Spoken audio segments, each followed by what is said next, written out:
Hey everyone, and welcome back to my channel. For today's video, I'm going to be sharing with you guys 5 bad money habits that you can break today so that you can save more money. And these habits specifically that I'm going to be talking about are the ones that my husband and I learned to eventually break and that allowed us to save more money. So starting with the first bad money habit, which is spending more than you earn. This one ran us into a lot of trouble. So an example of this would be relying on your credit card because you just don't have enough money right now to pay for whatever you need or you want. And what ends up happening, or for us, we ended up maxing out our credit cards and then just end up paying the minimum. So we'd end up in debt, lots of credit card debt. Another example of spending more than you earn would be taking out those payday loans. I know we've done this in the past. I think we've done it, or my husband did it, I think 3 times, and I know those are a high interest, so avoid that if you can. I understand that if you need to, and if you're in a crunch or a bind and you need money right away and you need to take out those payday loans, it just sucks that you would have to pay a fee in order to just take out your own money, and then it just sucks. I just feel like it's an unnecessary cost.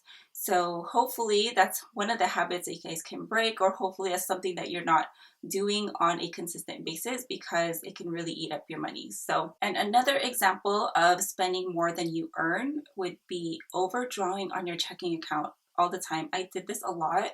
I feel like in college, I wouldn't even know. It's because my bank allows me to be overdrawn, and before I know it, I check my account, I'd be at like a negative.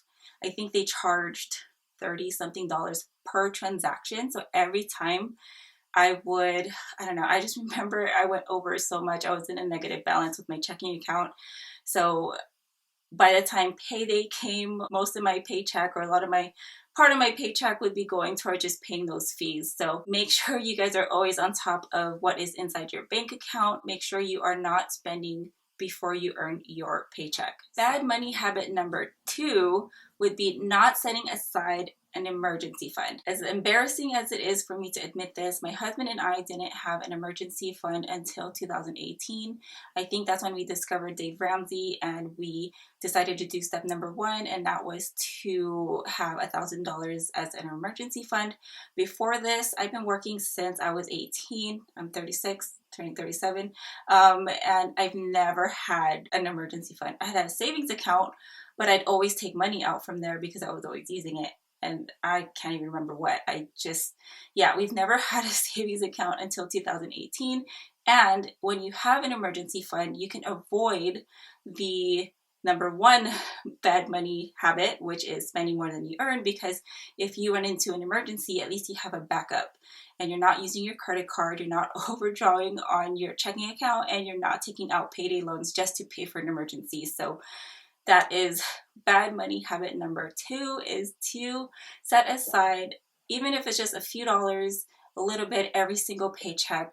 Just put it aside into a savings account just in case you need it. So yeah. And bad money habit number 3 would be always paying for convenience. I know it's okay to do once in a while. I know we're in a pandemic right now and everyone wants everything to be convenient for the sake of being healthy and staying safe. But if you can try to limit it to maybe do it once in a while, those convenience fees can really add up. So an example with this in our life, we love pizza and we love to get takeout, but it's definitely cheaper for us to go and pick it up. And we love Domino's, and our local Domino's is only 5 minutes away. So instead of having to pay full price, having it delivered, and then having to pay for that fee, my husband will go drive to our Domino's and we end up getting an extra pizza anyways for that same price. So, and another example also would be for us, I remember always using, when I was working back then, I would use the ATM that's at the mall, or that was at nearby my work, if I needed cash. And that can really add up because you get charged at that ATM that you use if it's not in your bank. And then your bank also will charge you. Well, I don't know who you bank with, but I'm with Wells Fargo and they charge me as well.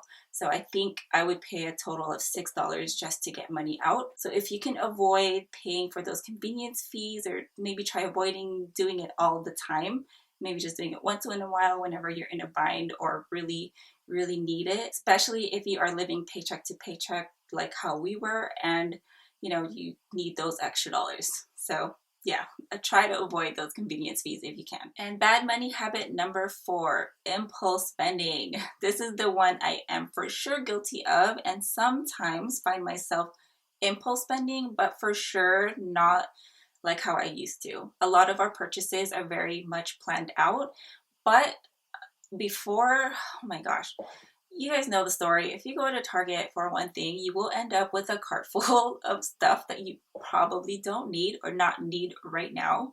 And that definitely was me. And yeah, impulse spending can definitely add up and sometimes can lead to, what's it called, buyer's remorse, because I would end up feeling guilty for what I had purchased. I come home, unbag all of my stuff. I'm like, what the heck is all this stuff? Do I even need it?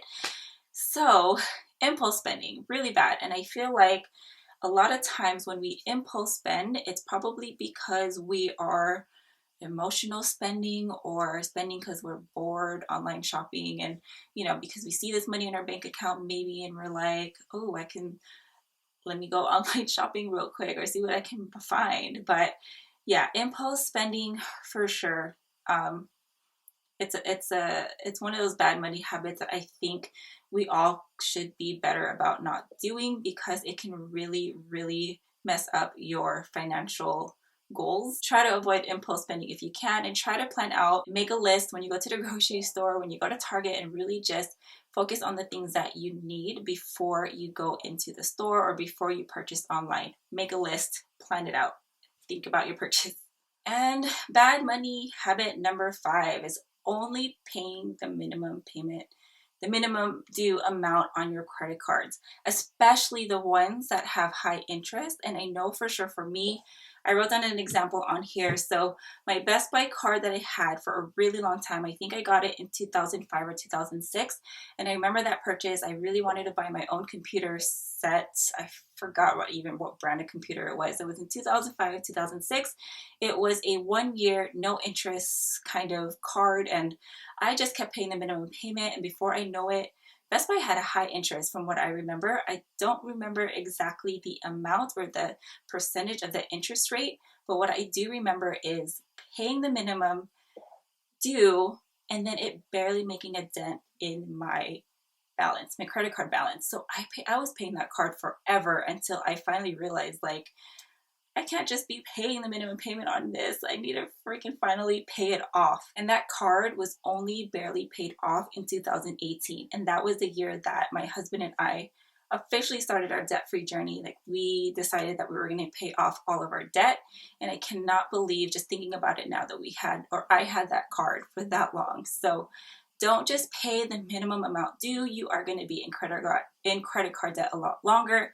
If anything, my best advice to you is that if you do not need to use your credit card at all, don't use it. And if you have to, try to pay it off, or at least pay double the minimum payment due or something.